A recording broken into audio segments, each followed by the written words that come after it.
Previously on Power Rangers. The Silver Ranger showed up. That is all.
So since I intended to review all of Silver Lining together as its own video, I don't really have much of an intro, and since the episode itself just starts with no real intro, I say let's just get right into Silver Lining Part 2. The episode opens right where the last one left off, with the Silver Ranger revealing himself to the others. The Rangers demorph as Silver introduces himself as Orion, saying that he's an alien.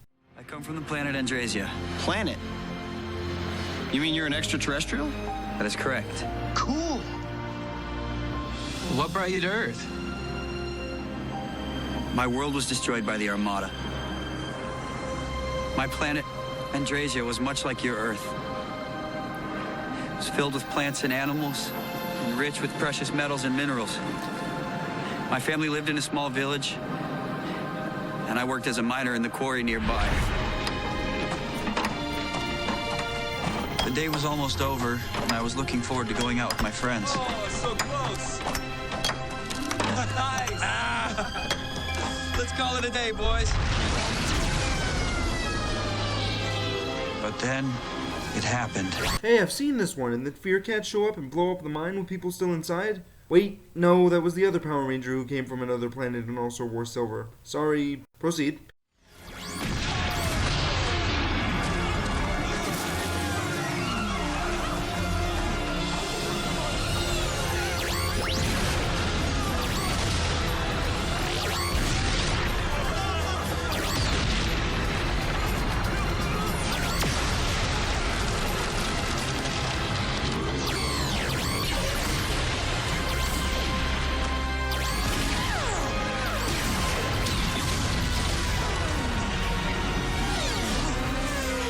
As I looked out over the ridge, I saw explosions coming from my village, and all I could think about was my family's safety.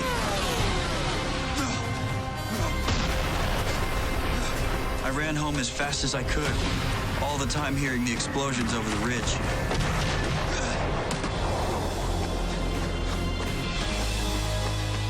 When I arrived at my village, it was reduced to ruins. My family, my friends.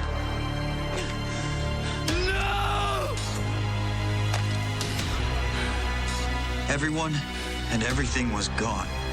Who paid for this?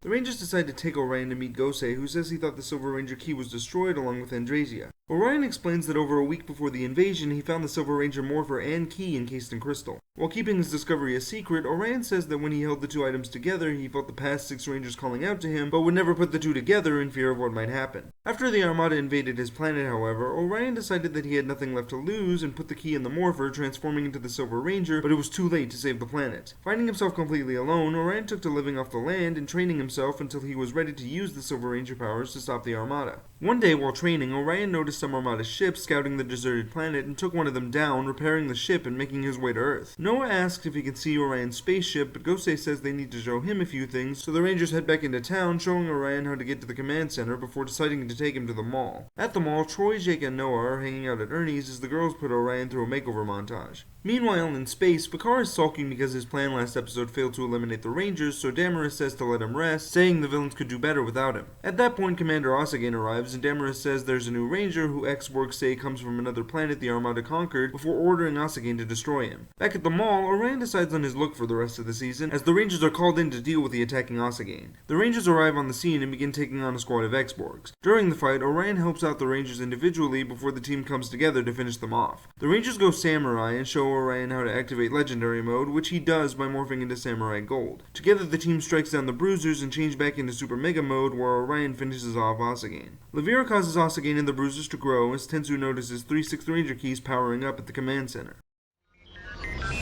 Yes, Gosei? Orion has unlocked the Q-Rex Megazord.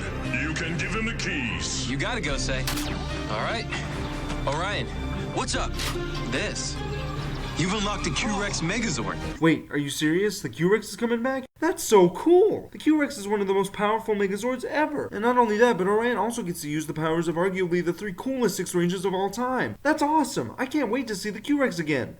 What the hell is that? It's the Time Force Q-Rex! That's not the Q-Rex. That's so not the Q-Rex. This is the Q-Rex. Okay, I know I usually wait until after the recap to talk about things like this, but I can't wrap my head around why Saban would call something that looks nothing like the Q-Rex the frickin' Q-Rex. Were they really so out of ideas with Megazord names that they had to take one that they already used? And I know you could argue that this is just another model of the Q-Rex, but if that's the case, at least call it like the Mark 1 or the Mark 2. Don't just recycle the name of the Q-Rex in a show where you brought back the original Red Lion Zord.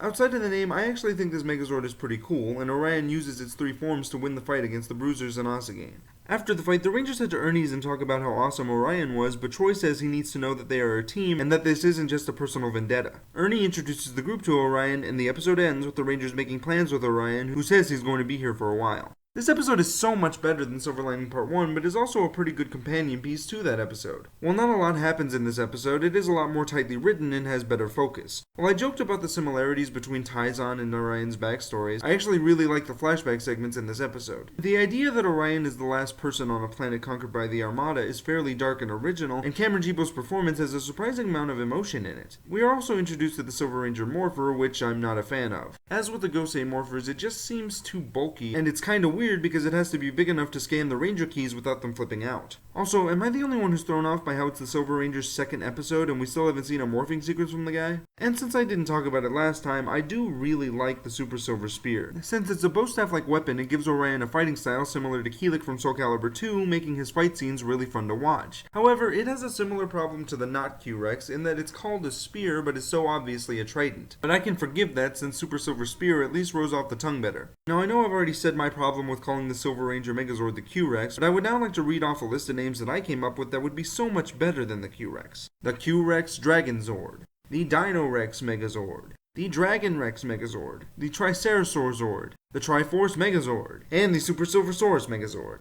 Okay, I know they're not all gems, but at least they're not as insulting as calling it the Q-Rex Megazord. Since I'm talking about the negatives, I gotta say I don't really like the direction the show seems to be going with Orion's character. I didn't mention it in the recap, but there are many moments in this episode where the Rangers act all weird around Orion wanting to spend time with him. Gia especially seems to be crushing on him since she's the one who spends the most time with him, and I feel like the show wants to make a love triangle thing happen between Orion, Jake, and Gia, which I'm immediately against since it seems like it would be a waste of Orion's character and the romance that's been building between Jake and Gia.